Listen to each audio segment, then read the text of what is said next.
In today's video, we are going to learn one of the Excel's powerful dynamic array function, the TOCOL function.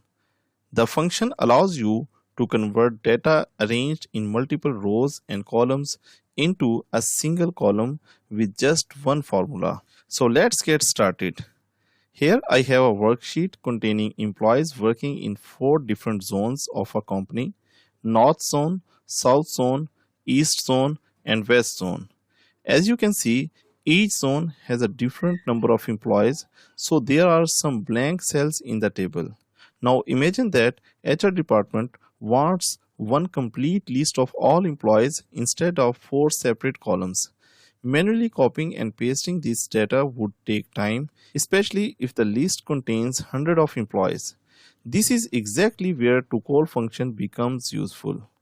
So as per our example, here in this F2 cell, I'll write equal TOCOL,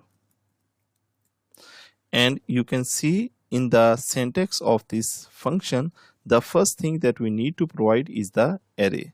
So I'm going to select all the data. Now rest of the things are optional. I'm going to close the parentheses and hit. So you can see that we get the complete list of the employees, but because of the empty cells, there are some blank cells showing 0, which is not good. Now to remove these zeros or the blank cells, I'll go to this formula bar, and after this array, I'll put comma, and now the next I have different options related to ignoring blank cells, errors, blank cells, and error. So if I choose 1, I can ignore the blank cell. So I'll write 1 and hit enter. So you see I get the complete clean list of the employees. Now all the empty cells are gone.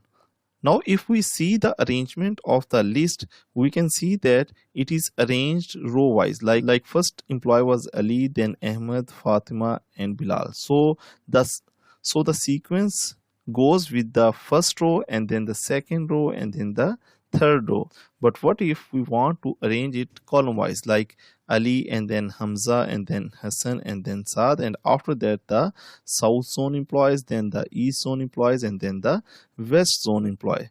For that particular purpose, again we need to go to the formula bar. After this 1, again I will put comma, and next we have two options: false or true. False is set by default, that is scanned by row, and if we want to scan by column, then we need to write true over here. After writing the true, I'm going to hit enter.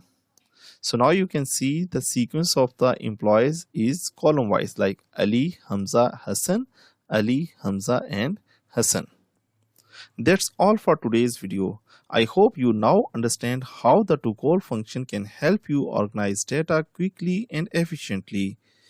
If you found this tutorial helpful, please give this video a thumbs up and subscribe to KnowHow for more practical Microsoft Excel tutorials. If you have any questions or suggestions for future video, let me know in the comments below. Thanks for watching, and I will see you in the next video.